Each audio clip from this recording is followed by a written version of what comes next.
దేవుని ప్రేమను కొలవడానికి కొలబద్దలు లేవు, కానీ ఆ ప్రేమను వ్యక్తపరచడానికి ఒక పాపి చూపించిన ధైర్యం మనకు ఒక గొప్ప పాఠం. పరిసయ్యుడైన సీమోను ఇంట్లో యేసుప్రభువారు భోజనానికి కూర్చున్నప్పుడు ఒక మహిళ లోపలికి వచ్చింది. ఆమె సమాజం దృష్టిలో పాపి.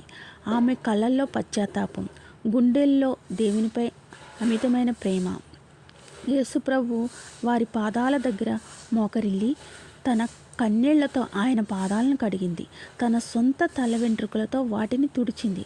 ఆ తర్వాత అత్యంత ఖరీదైన సుగంధభరితమైన అత్తరును ఆయన పాదాలపై పోసింది.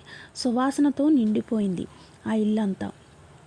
ఇది చూసిన సీమోను, ఈమె పాపి కదా, ఈమెను ఎందుకు తాకినిస్తున్నాడు అని మనసులో అనుకున్నాడు. యేసు అతని ఆలోచనలను గ్రహించి, ఎక్కువగా క్షమింపబడినవాడు ఎక్కువగా ప్రేమిస్తాడు అని చెప్పారు. ఆమె చూసిన భక్తి దేవుని క్షమాపణకు చిహ్నం.